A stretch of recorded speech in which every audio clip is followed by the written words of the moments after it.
Monetary Fund.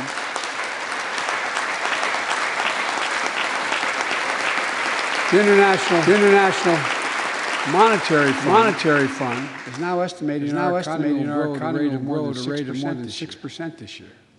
That will be the fastest pace of economic growth in nearly 4 decades. America's moving forward. But we can't stop now. We're in competition with China and other countries to win the 21st century. We're at a great inflection point in history. We have to do more than just build back better. We have to build back better. We have to compete more strenuously than we have. Throughout our history, think about it. Public investment in infrastructure has literally transformed America. Our attitudes as well as our opportunities. The Transcontinental Railroad, the interstate highways, united 2 oceans and brought a totally new age of progress to the United States of America. Universal public schools and college aid opened wide the doors of opportunity. Scientific breakthroughs took us to the moon. Now we're on Mars, discovering vaccines, gave us the internet, and so much more. These are investments we made together as one country, and investments that only the government was in a position to make. Time and again, they propel us into the future. That's why I propose the American Jobs Plan, a once-in-a-generation investment in America itself. This is the largest jobs plan since World War II. It creates jobs to upgrade our transportation infrastructure. Jobs modernizing our roads, bridges, highways. Jobs building ports and airports, rail corridors, transit lines. It's clean water. And today, up to 10 million homes in America and more than 400,000 schools and child care centers have pipes with lead in them, including drinking water. A clear and present danger to our children's health. American Jobs Plan creates jobs replacing 100% of the nation's lead pipes and service lines, so every American can drink clean water.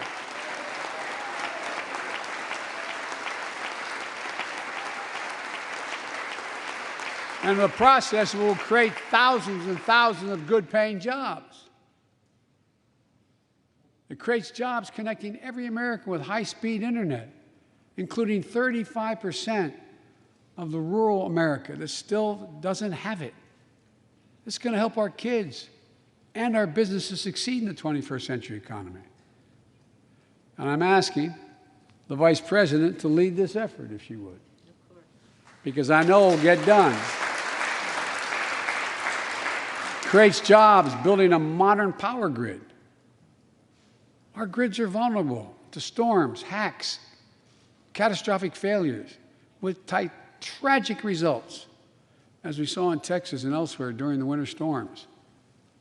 The American Jobs Plan will create jobs that lay thousands of miles of transmission lines needed to build a resilient and fully clean grid. We can do that. Look, the American Jobs Plan will help millions of people get back to their jobs and back to their careers. 2 million women have dropped out of the workforce during this pandemic. 2 million. And too often because they couldn't get the care they needed to care for their child or care for an elderly parent who needs help. 800,000 families are on the Medicare waiting list right now to get home care for their aging parent or loved one with disability. If you think it's not important, check out in your own district, Democrat or Republican. Democrat or Republican voters. Their great concern, almost as much as their children, is taking care of an elderly loved one who can't be left alone. Medicaid contemplated it, but this plan is going to help those families and create jobs for our caregivers with better wages and better benefits, continuing a cycle of growth. For too long, we've failed to use the most important word when it comes to meeting the climate crisis: jobs. Jobs. Jobs.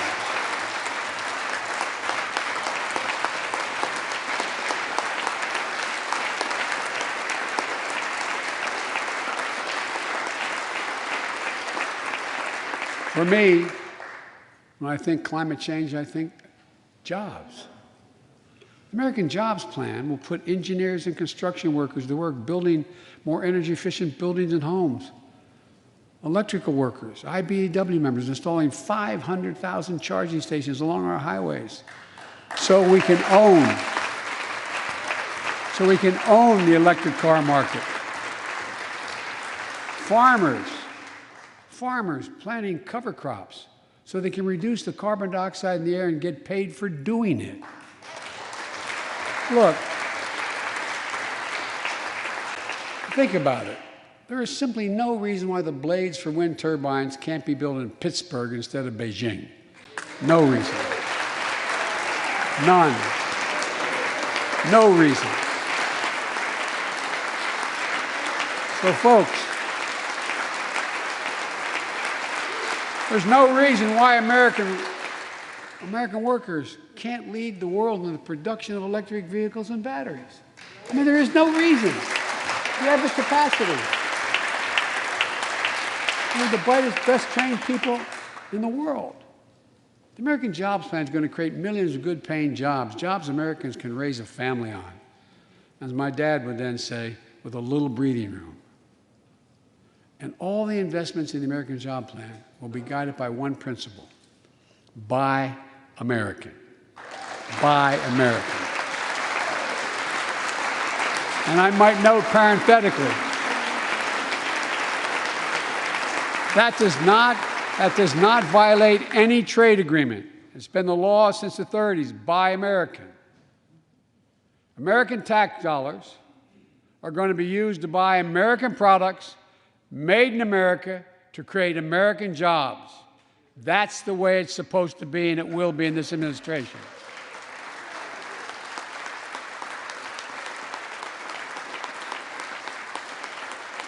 And I made it clear to all my cabinet people, their ability to give exemptions has been strenuously limited.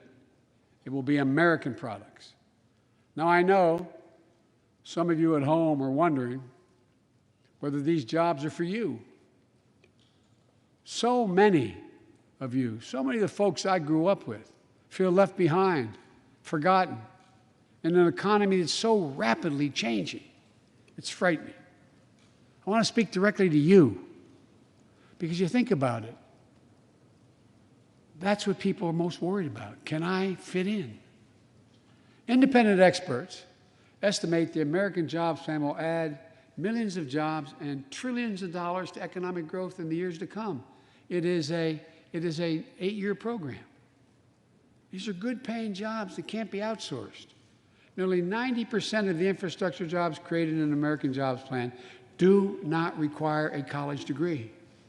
75% don't require an associate's degree. The American Jobs Plan is a blue-collar blueprint to build America. That's what it is.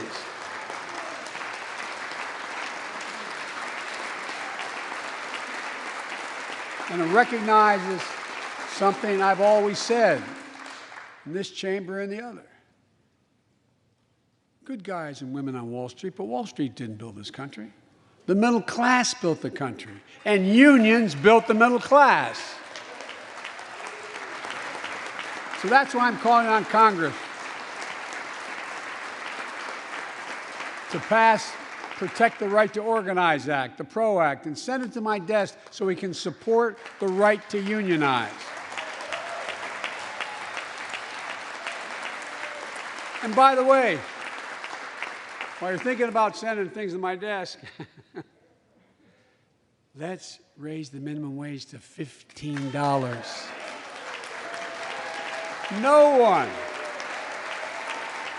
No one working 40 hours a week. No one working 40 hours a week should live below the poverty line. We need to ensure greater equity and opportunity for women. And while we're doing this, let's get the Paycheck Fairness Act to my desk as well. Equal pay. It's been much too long. And if you wonder whether it's too long, look behind me.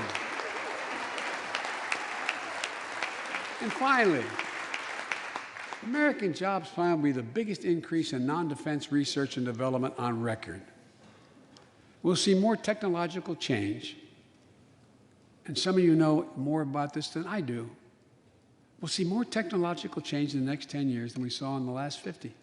That's how rapidly artificial intelligence and so much more is changing. And we're falling behind the competition with the rest of the world. Decades ago, we used to invest 2% of our gross domestic product in America, 2% of our gross domestic product in research and development. Today, Mr. Secretary, that's less than 1%. China and other countries are closing in fast. We have to develop and dominate the products and technologies of the future. Advanced batteries, biotechnology, computer chips, clean energy. The Secretary of Defense can tell you, and those of you who work in national security issues know, the Defense Department has an agency called DARPA, the Defense Advanced Research Project Agency. The people who set up before I came here, and that's been a long time ago, to develop breakthroughs that enhance our national security. That's their only job. And it's a semi-separate agency. It's under the Defense Department. It's led to everything from the discovery of the internet to GPS and so much more that's enhanced our security. The National Institute of Health, the NIH, I believe, should create a similar advanced research projects agency for health. And here's what it would do. It would have a singular purpose: to develop breakthroughs to prevent, detect, and treat diseases like Alzheimer's, diabetes, and cancer. I'll still never forget when we passed the cancer proposal the last year I was vice president. Almost $9 million going to NIH. And if you excuse the point of personal privilege, I'll never forget you standing, Mitch, and saying, "Name it after my deceased son." It meant a lot. But so many of us have deceased sons, daughters, and relatives who died of cancer. I can think of no more worthy investment. I know of nothing that is more bipartisan. So let's end cancer as we know it. It's within our power. It's within our power to do it.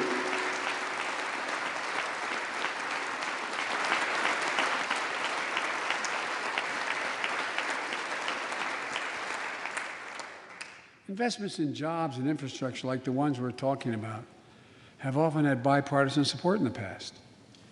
Vice President Harris and I met regularly in the Oval Office with Democrats and Republicans and discussed the jobs plan. And I applaud a group of Republican senators who just put forward their own proposal. So let's get to work. I wanted to lay out before the Congress my plan before we got into the deep discussions. I'd like to meet with those who have ideas that are different, they think are better. I welcome those ideas. But the rest of the world is not waiting for us. I just want to be clear. From my perspective, doing nothing is not an option.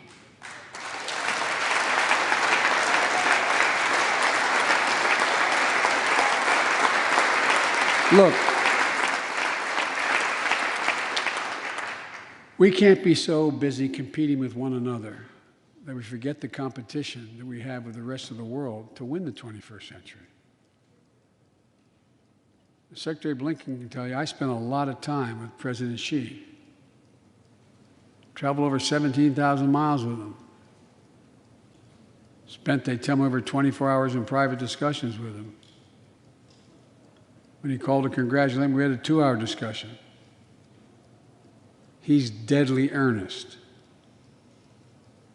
about becoming the most significant, consequential nation in the world. He and others, autocrats, think that democracy can't compete in the 21st century with autocracies because it takes too long to get consensus. To win that competition for the future, in my view, we also need to make a once-in-a-generation investment in our families and our children. That's why I've introduced the American Families Plan tonight, which addresses 4 of the biggest challenges facing American families and in turn America. First is access to good education. When this nation made 12 years of public education universal in the last century, it made us the best educated, best prepared nation in the world. It's, I believe, the overwhelming reason that propelled us to where we got in the 20th century. But the world's caught up or catching up. They're not waiting. I would say parenthetically, if we were sitting down, we set a bipartisan committee together and said, okay, we're going to decide what we do in terms of government providing for free education. I wonder whether we'd think, as we did in the 20th century, that 12 years is enough in the 21st century. I doubt it. 12 years is no longer enough today to compete with the rest of the world in the 21st century. That's why my American Families Plan guarantees 4 additional years of public education for every person in America, starting as early as we can.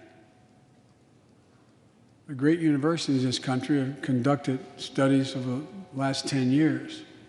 It shows that adding 2 years of universal high-quality preschool for every 3-year-old and 4-year-old, no matter what background they come from, puts them in a position to be able to compete all the way through 12 years and increases exponentially their prospect of graduating and going on beyond graduation. The research shows when a young child goes to school, not daycare, they're far more likely to graduate from high school and go to college or something after high school. When you add 2 years of free community college on top of that, you begin to change the dynamic.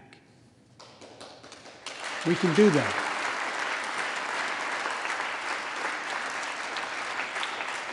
And we'll increase Pell Grants and invest in historical black colleges and universities, tribal colleges, minority-serving institutions. The reason is they don't have the endowments, but their students are just as capable of learning about cybersecurity, just as capable of learning about metallurgy, all the things that are going on that provide those jobs of the future. Jill is a community college professor who teaches today as First Lady. She's long said,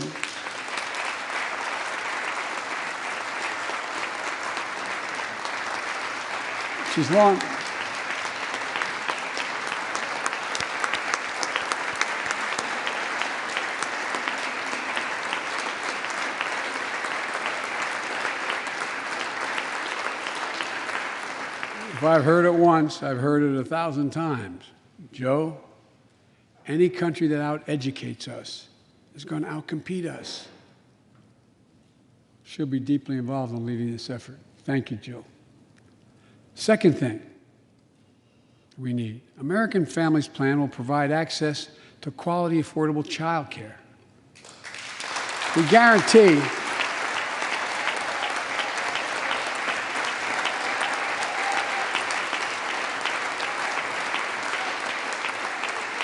when I'm proposing the legislation, we guarantee that low and middle income families will pay no more than 7% of their income for high-quality care for children up to the age of 5.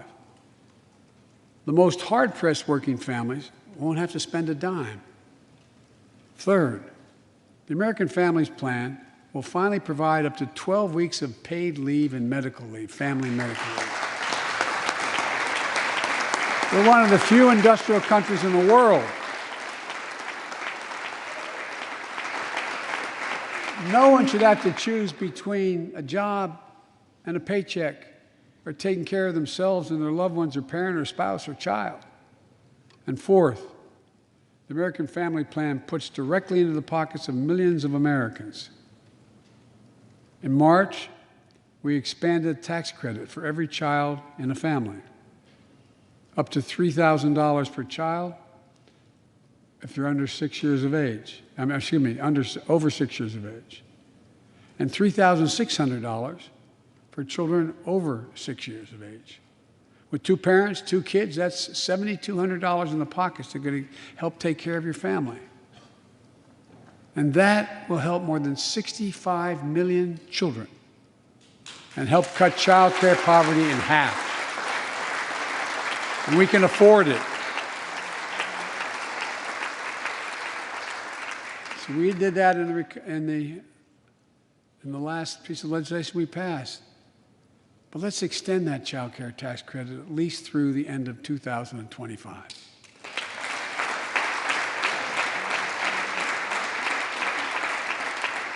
The American Rescue Plan lowered health care premiums for 9 million Americans who buy their coverage under the Affordable Care Act. I know that's really popular this side of the aisle. But let's make that provision permanent so their premiums don't go back up.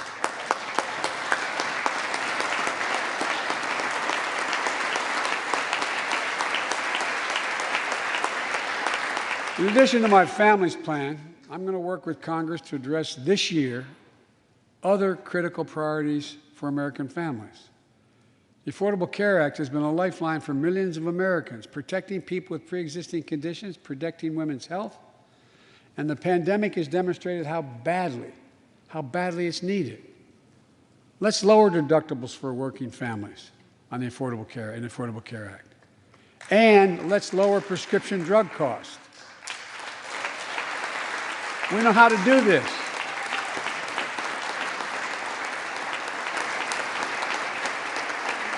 The last president had that as an objective. We all know how outrageously expensive drugs are in America. In fact, we pay the highest prescription drug prices of anywhere in the world, right here in America. Nearly 3 times for the same drug, nearly 3 times what other countries pay. We have to change that, and we can.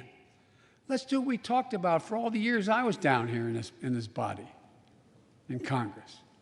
Let's give Medicare the power to save hundreds of billions of dollars by negotiating lower drug prescription prices.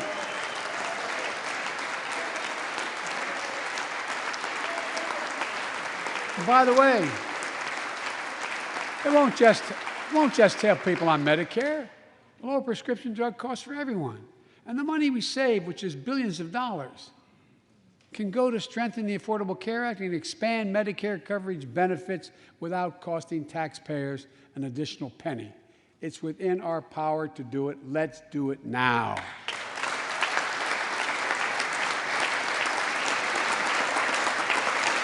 We've talked about it long enough, Democrats and Republicans. Let's get it done this year. This is all about a simple premise. Health care should be a right, not a privilege in America.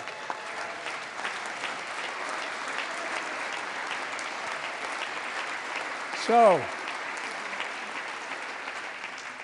how do we pay for my jobs and family plan? I made it clear we can do it without increasing the deficits. Let's start with what I will not do. I will not impose any tax increase on people making less than $400,000. But it's time for corporate America and the wealthiest 1% of Americans to just begin to pay their fair share. Just their fair share.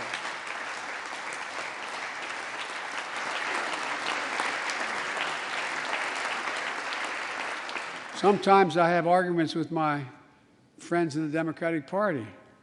I think you should be able to become a billionaire and a millionaire, but pay your fair share.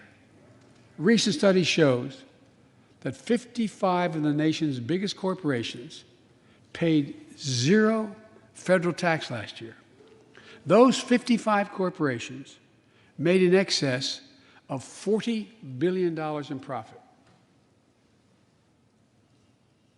A lot of companies also evade taxes through tax havens in Switzerland and Bermuda and the Cayman Islands.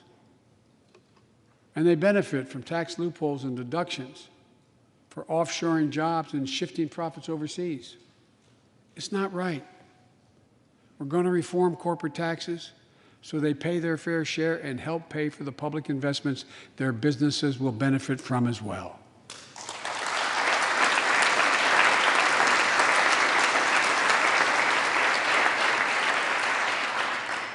We're going to reward work, not just wealth.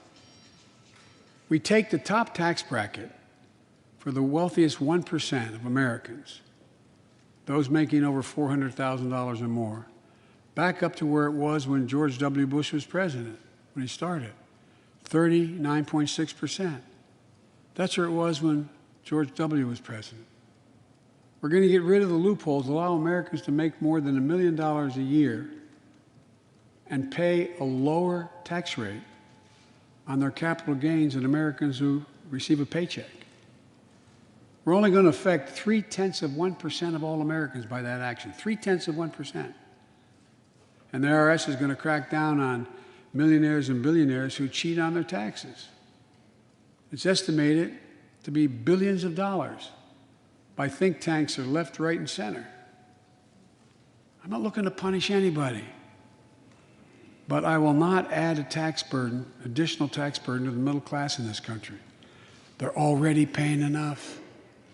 I believe what I propose is fair, fiscally responsible, and it raises revenue to pay for the plans I propose and will create millions of jobs that will grow the economy and enhance our financial standing in the country. When you hear someone say, they don't want to raise taxes on the wealthiest 1% or corporate America, ask them, whose taxes you want to raise? Instead, whose are going to cut? Look, the big tax cut of 2017. Remember, it was supposed to pay for itself. That was how it was sold. And generate vast economic growth. Instead, it added $2 trillion to the deficit. It was a huge windfall for corporate America and those at the very top. Instead of using the tax saving to raise wages and invest in research and development, it poured billions of dollars into the pockets of CEOs. In fact, the pay gap between CEOs and their workers is now among the largest in history. According to one study, CEOs make 320 times what the average worker in their corporation makes. It used to be below 100. The pandemic has only made things worse. 20 million Americans lost their job in the pandemic, working and middle-class Americans. At the same time, roughly 650 billionaires in America saw their net worth increase by more than $1 trillion in the same exact period. Let me say it again. 650 people increased their wealth by more than $1 trillion during this pandemic. And they're now worth more than $4 trillion. My fellow Americans, trickle down. Trickle-down economics has never worked. And it's time to grow the economy from the bottom and the middle out.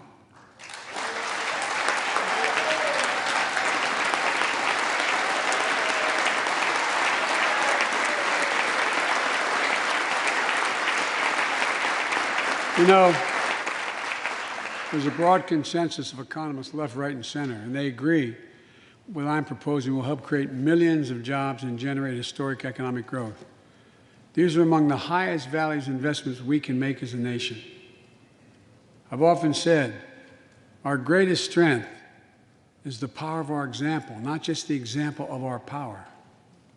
In my conversations with world leaders, and I've spoken to over 38, 40 of them now, I've made it known that America's back. And you know what they say? The comment I hear most of all from them? So they say, we see America's back, but for how long? But for how long? My fellow Americans, we have to show not just that we're back, but that we're back to stay, and that we aren't going to go it alone. We're going to do it by leading with our allies. No one nation can deal with all the crises of our time, from terrorism to nuclear proliferation, mass migration, cybersecurity, climate change, as well as what we're experiencing now, the pandemics. There's no wall high enough to keep any virus out. And our own vaccine supply, as it grows to meet our needs, and we're meeting them, will become an arsenal for vaccines for other countries, just as America was an arsenal for democracy for the world, and in consequence influence the world. But every American will have access before that occurs. Every American will have access to be fully covered by COVID-19 from the vaccines we have. Look, the climate crisis is not our fight alone, it's a global fight. The United States accounts, as all of you know, less than 15% of carbon emissions. The rest of the world accounts for 85%. That's why I kept my commitment to rejoin the Paris Accord, because if we do everything perfectly, it's not going to ultimately matter. I kept my commitment to convene a climate summit right here in America with all the major economies of the world: China, Russia, India, European Union. And I said I'd do it in my first 100 days. I want to be very blunt about it. My attempt was to make sure that the world could see there was a consensus, that we are at an inflection point in history. The consensus is if we act to save the planet, we can create millions of jobs and economic growth and opportunity to raise the standard of living of almost everyone around the world. If you watched any of it and you were all busy, I'm sure you didn't have much time. That's what virtually every nation said, even the ones that aren't doing their fair share.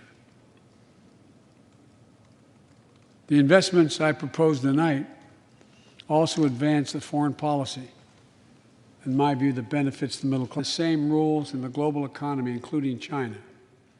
In my discussion with President of American technology and intellectual property.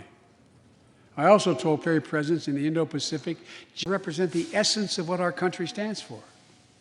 America is an idea, the most unique idea in history. We are created, all of us, equal. It's who we are. And we cannot walk away from that principle and, in fact, say we're dealing with the American idea. With regard to Russia, I know it concerns some of you, but I made very clear to Putin that we're not going to seek it directly and proportionally. But we can also cooperate.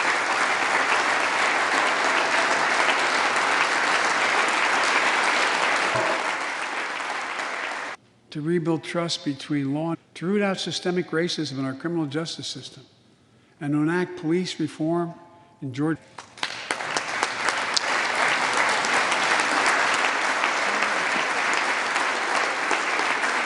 The moral universe toward justice, real justice. And with the plans outlined tonight, we have a real chance to root out systemic racism that plagues America and American lives in other ways. A chance to good jobs, good schools, affordable housing, clean air, clean water down through generations, because 4-1 to pass the COVID-19 Hate Crimes Act to protect Asian American and Pacific Islanders. You acted decisively.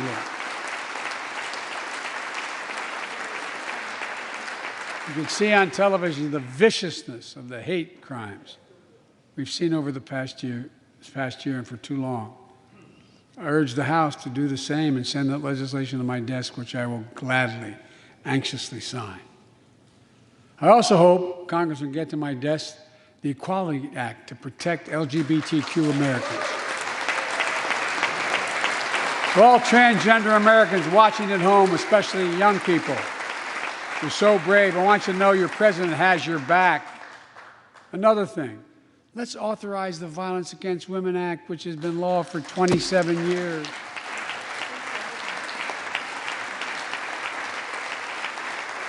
"27 years ago, I wrote it. It'll close the act that has to be authorized now, will close the boyfriend loophole to keep guns out of the hands of abusers. The court order said this is an abuser. You can't own a gun. It's to close that loophole that existed. You know, it's estimated that 50 women are shot and killed by an intimate partner every month in America. 50 a month. Let's pass it and say, I need not tell anyone this, but gun violence, when 10 more lives were taken in a mass shooting in Colorado, Americans were shot dead in the streets of America. Let's make progress on this issue. Background checks.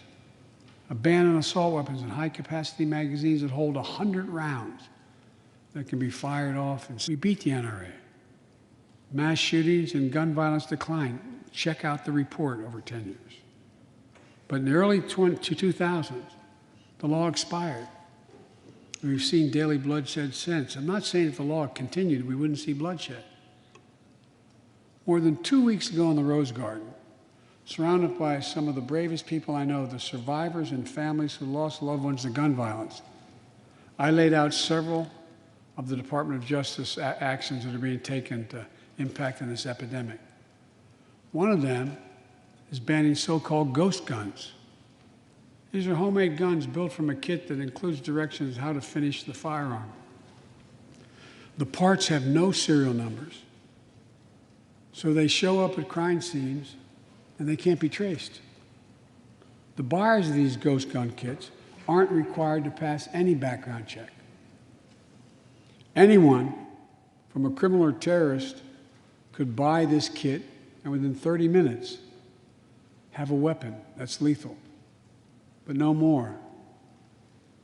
And I'll do everything in my power to protect the American people from this epidemic of gun violence, but it's time for Congress to act as well.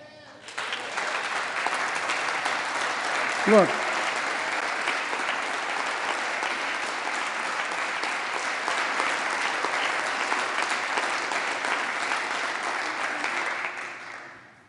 I don't want to become confrontational, but we need more Senate Republicans to join the overwhelming majority of Democratic colleagues and close the loopholes required in background check purchases of guns.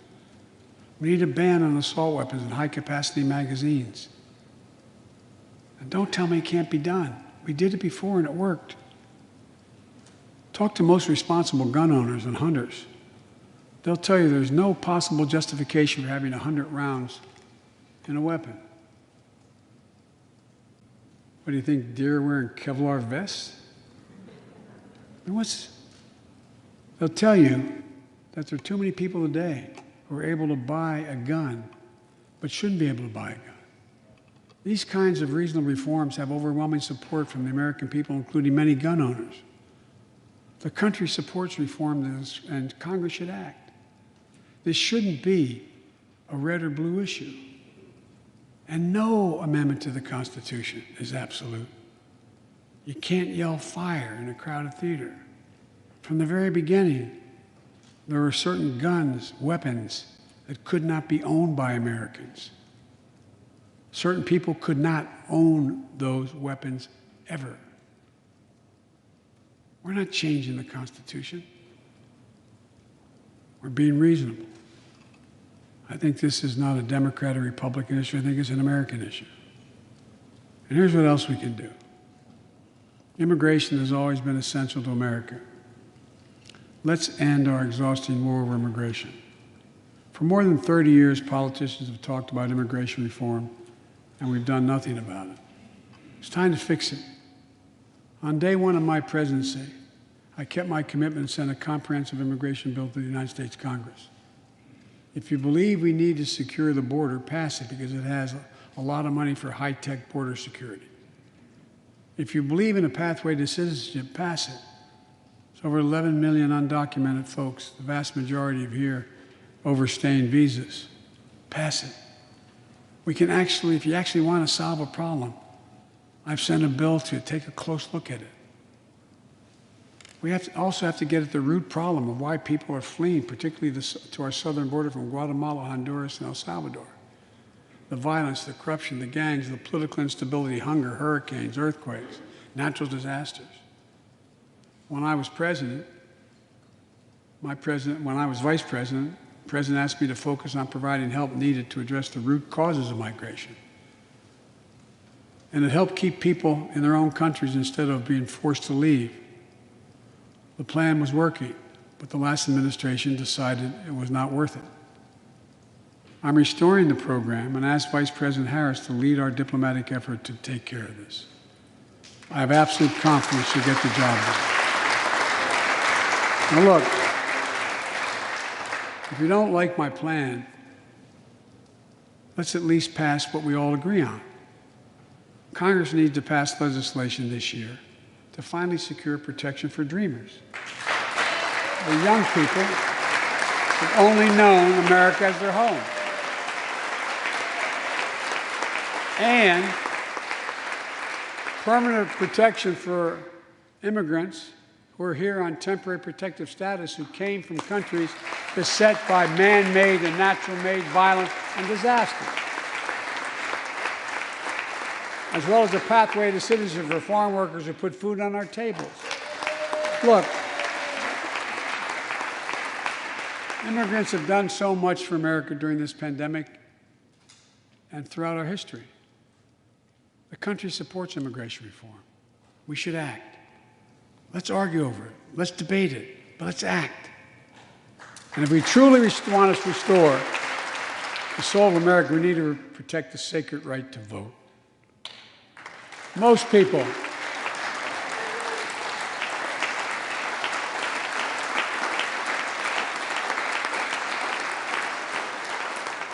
more people voted in the last presidential election than any time in American history, in the middle of the worst pandemic ever. It should be celebrated. Instead, it's being attacked. Congress should pass H.R. 1 and the John Lewis Voting Rights Act and send it to my desk right away. The country supports it, and Congress should act now. Look, in conclusion, as we gather here tonight, the image of a violent mob assaulting this Capitol, desecrating our democracy, remain vivid in all our minds. Lives were put at risk, many of your lives. Lives were lost. Extraordinary courage was summoned. The insurrection was an existential crisis, a test of whether our democracy could survive, and it did. But the struggle is far from over. The question of whether our democracy will long endure is both ancient and urgent. As old as our republic, still vital today. Can our democracy deliver on its promise that all of us, created equal in the image of God, had a chance to lead lives of dignity, respect, and possibility? Can our democracy deliver to the most pressing needs of our people? Can our democracy overcome the lies, anger, hate, and fears that have pulled us apart? America's adversaries, the autocrats of the world, are betting we can't. And I promise you they're betting we can't. They believe we're too full of anger and division and rage. They look at the images of the mob that assaulted the Capitol as proof that the sun is setting on American democracy. But they're wrong. You know it, I know it. But we have to prove them wrong. We have to prove democracy still works, that our government still works, and we can deliver for our people. In our first 100 days together, we've acted to restore people's faith in democracy to deliver. We're vaccinating the nation. We're creating hundreds of thousands of new jobs. We're delivering real results to people. They can see it, feel it in their own lives. Opening doors of opportunity, guaranteeing some more fairness and justice. That's the essence of America. That's democracy in action. Our Constitution opens with the words, as trite as it sounds, we the people. Well, it's time to remember that we, the people, are the government, you and I. Not some force in a distant capital, not some powerful force that we have no control over. It's us. It's we the people. In another era, when our democracy was tested, Franklin Roosevelt reminded us, in America, we do our part. We all do our part. That's all I'm asking. That we do our part, all of us. If we do that, we will meet the center challenge of the age by proving that democracy is durable and strong. Autocrats will not win the future. We will. America will. And the future belongs to America. As I stand here tonight before you in a new and vital hour of life and democracy of our nation, and I can say with absolute confidence, I have never been more confident. We do our part. We all do our part, President. That's all I'm asking. What's happening with the American people? That we do our part, all of us. We've stared into the abyss.